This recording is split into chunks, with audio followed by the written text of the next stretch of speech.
Oh iya, sore Mbak. Selamat sore. Gimana sih Mbak ini kok saya nggak paham ceritamu itu seperti apa sih?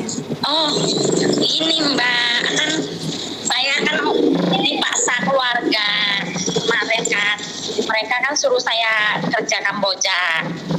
Mhm. Ya Mbak, jadi Terus? kan saya tidak mau karena sudah saya tanyakan jam kerjanya tidak jelas, benar. Jadi keluarga itu marah-marah. Mereka bilang saya mengada-ngada lah, begini begitu. Jadi karena saya tidak mau, saya diusir. Kan saya tinggal tempat abang saya. Jadi saya diusir.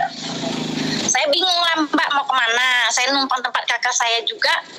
Ya gitulah keluarga kan. Jadi saya saat ini tempat kawan gitu. Tapi gini, saya punya sahabat Mbak. Sahabat saya di Facebook ada, itu tadi saya share sama Mbak nama Facebooknya. Dia pun mau berbicara sama Mbak. Jadi saya cerita sama dia kan, saya sharing beginilah saya diusir begini begitu. Anak saya pun pas itu sakit Mbak. Saya nggak punya biaya Mbak untuk berobat kan. Saya pun nggak tahu mau kemana lagi gitu kan. Jadi dia bilang dia mau membantu tapi kan dia tidak bisa mengirimkan uang Mbak dari luar negeri katanya. Jadi dia bilang dia akan mengirimkan saya barang itulah mungkin nanti bisa membantu untuk saya jual di sini gitu Mbak. Jadi dia kirim lah semalam tuh barang, ya ada macam apa ya handphone gitu kan Mbak, ada tas saya lihat, terus ada juga ya macam jam tangan atau apa gitu, saya pun kurang paham. Dia bilang sudah dipaketkan dia Mbak gitu. Jadi pengiriman dari Jerman tuh waktu hari Sabtu ya kalau nggak salah. Jadi pengiriman kata dia sampai Senin. Jadi rupanya benar Mbak. Saya pikir kan, saya juga kurang percaya ya Mbak. Namanya juga kita baru berteman hanya di Facebook gitu.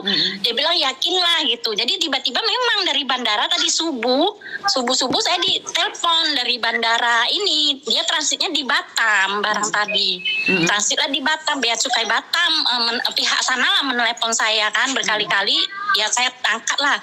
Jadi mereka bilang ini Mbak, gimana Mbak barangnya ini, katanya ini atas nama Mbak ya. Nomor teleponnya kan dari WhatsApp juga, mereka WhatsApp saya. Iya saya bilang gitu kan Mbak. Jadi dia bilang saya mesti kena biaya Mbak, bea cukai gitu. Sedangkan ya saya aja makan aja pun udah saat ini gitu nggak tahu lagi gitu kan. Jadi dari mana lah saya untuk menebus bea cukai di situ katanya. Jadi tertahanlah barang tadi di bandara di Batam gitu, nggak dilanjutkan lah karena saya kan tidak melakukan pembayaran. Jadi saya menghubungi dia kembali lah. Saya bilang ini barang saya pun bingung, di sini saya harus membayar cukai, saya bilang. Sementara kamu kan tahu saya pun makan aja pun udah gimana, saat ini pun saya numpang di rumah teman kan. Gitu. Memang saya mau kerja Halo. makan sini gitu loh. Terus?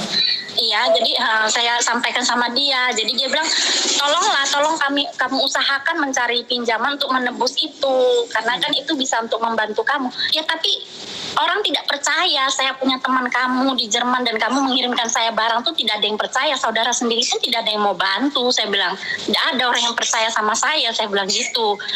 Ya, jadi gimana lah caranya gitu. Aku bilang tolonglah ya, aku ke pihak bandara juga WhatsApp kan. Aku bilang juga tolonglah diapa dulu ya, jangan dibongkar, jangan diapa-apain paketnya, saya usahakan dulu ya kan Mbak. Saya kan bingung Mbak gitu, kemana lah nyari uang segitu. Namanya pun zaman sekarang ya Mbak, orang pun makan pun susah kan. Ya orang pun nggak percaya Mbak gitu. Itu tadi saya ada kasih tahu dia juga bahwasanya ya Mbak mau ada teman saya berbicara sama dia, saya bilang gitu Mbak. Saya pun bingung sekarang, barang itu ya tertahan di bea cukai Mbak, saya nggak punya uang gitu untuk menebus itu. Oke, ditahan di bea cukai. Minta uang berapa dari bea cukai? 7,5 juta Mbak bea cukainya. Oke, pertanyaan saya, kamu yakin barang itu ada?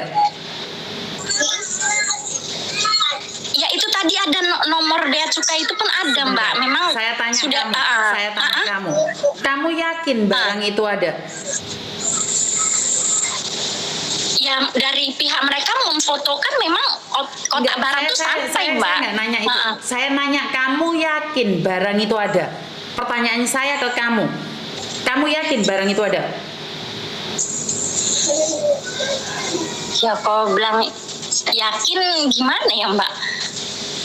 Ya yakin dia pun bilang memang iya dia mengirimkan dari pihak bandara pun mengirimkan fotonya, ya udah sampai Mbak, itu ada tadi nomor pihak bandara gitu. Sebentar, saya tidak berbicara tentang bandara atau bea cukai. Pertanyaan saya, kamu yakin barangnya ini akan diberikan padamu setelah kamu memberikan uang 7,5 juta?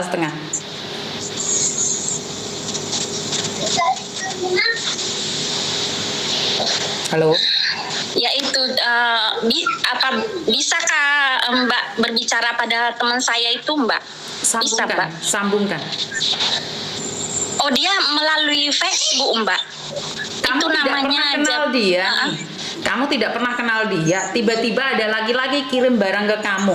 Kamu aja buat makan susah di Indonesia. Posisimu ada di Indonesia.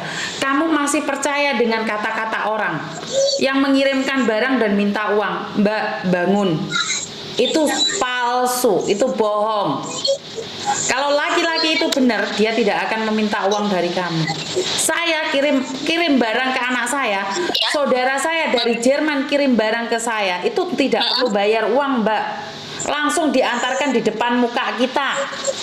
Tidak perlu ngomong jadi di dia saya bayar lagi Mbak. Nggak perlu. Iya makanya itu saya kan nggak paham kan Mbak, makanya saya bertanya gitu pada yang mengerti gitu, kenapa saya harus membayar lagi. Karena barang itu tidak pernah ada, dan itu adalah sindikat yang ada. Kan kamu hampir bekerja di Kamboja juga, kamu tahu kan? Iya. Ya itu pekerjaan di Kamboja seperti itu. Menipu. Betul. Oh. Jadi kalau kamu masih percaya sekarang ini dan mereka mengatakan bahwa mereka kirim barang ke kamu, itu tidak ada sayang. Iya, tapi gimana ya Mbak, aku pun tadi ada terlanjur minjam uang gitu. Memang belum saya kirimkan ke sana, tapi saya terlanjur pinjam uang Mbak. Terlanjur pinjam uang, kamu kembalikan uangnya? Kan belum dikirim. Tapi dia minta ini Mbak, dia sudah minta dibungakan. Ya itu kan urusan kamu Mbak. Kamu udah minjem sama orang nih. Ya dibungakan, ya jelas lah kamu sudah ambil uangnya. Ya terserah kamu mau mengembalikan apa enggak, itu urusanmu. Tapi aku bilang sama kamu, kalau kamu dapat uang pinjaman dari luar sana dan kamu akan ditipu, maka kamu hidupnya lebih mengenaskan. Kamu sudah diusir dari keluargamu dan sekarang kamu harus punya utang yang tidak kamu nikmatin. Kamu boleh utang kalau buat makan, tapi kalau utang buat orang laki-laki lain yang sudah saya katakan itu scammer, ya terserah kamu. Saya ingin menyelamatkan uangmu yang 7,5 juta ini. Kalau kamu percaya omongan saya, kalau kamu nggak percaya, monggo kirimkan saja ke dia. Paham maksud saya? Oh, jadi istilahnya kalau memang dia mengirimkan ke saya, istilahnya itu saya hanya menerima kan Mbak. Betul. Nggak lagi harus. Kamu posisinya jadi kalau di Medan nih, kamu buat makan dirimu saja susah. Bagaimana mungkin laki-laki tiba-tiba mengirimkan dengan itu semua? Tidak mungkin Mbak. Di logika tidak masuk Mbak. Jadi jangan berharap, apalagi lagi ngomong dari Jerman. Jangan percaya omongan orang. Kenapa kamu di Facebook malah cari pelampiasan yang seperti itu, sayang? Iya, makanya saya itu minta tolong. Saya kan nggak paham kan Mbak, ya kan? Ngerti. Jadi kan saya butuh orang yang paham, karena Mbak itu kan sudah di luar, sudah paham gitu. Betul. Jadi kenapa saya intonasi saya agak marah, bukan karena saya marah, karena saya tidak ingin kamu buat makan dirimu sendiri aja nggak ada. Bagaimana mungkin uang itu kamu berikan pada orang lain? Paham maksud saya? Iya. Halo Mbak, jaringan. Jadi saya tidak menginginkan uang itu kamu kirim pada laki-laki itu. Itu penipu, itu bohong.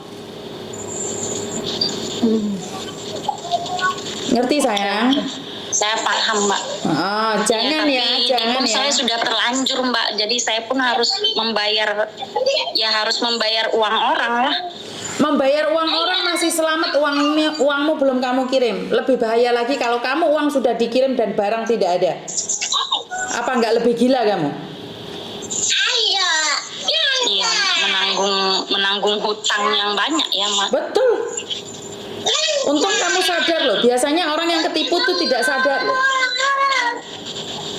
Kamu pinter loh termasuk. Kamu pinter termasuknya.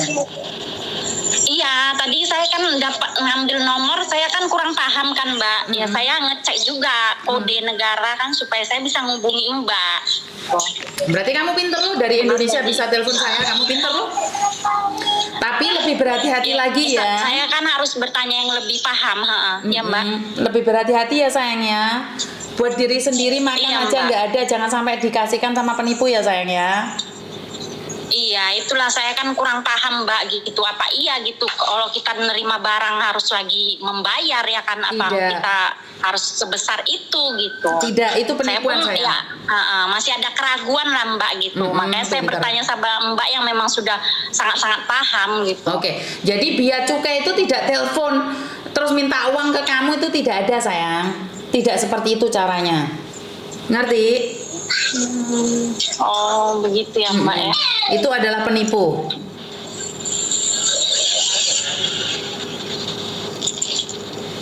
Ada yang lain lagi? Oke iya Mbak. Ya saya itu aja Mbak, memang bingung gitu ya. Di blok aja. Daripada Sekarang nomornya di blok semua sayang. Halo? Semua nomornya di blok. Facebookmu dimatiin dulu. Facebookmu dimatiin dulu. Di blok semuanya. Oh iya. Oke Mbak. Oke, terima Oke, kasih. Mbak. Iya, makasih banyak ya Mbak. Bye bye. Oke.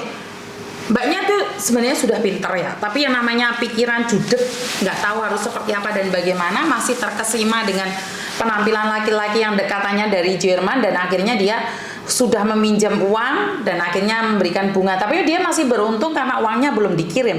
Jadi masih bersyukur uangnya belum dikirim. Jadi ini sangat mengenaskan sekali bagi saya pribadi, karena ternyata sindikat itu ancamannya bukan cuma TKW ya, ternyata ancamannya pada semua orang, pada lapisan masyarakat. Jadi jangan sampai punya rasa tamak, itu yang harusnya kita kendalikan. Jangan punya rasa tamak, paham? Jadi itu aja dari saya.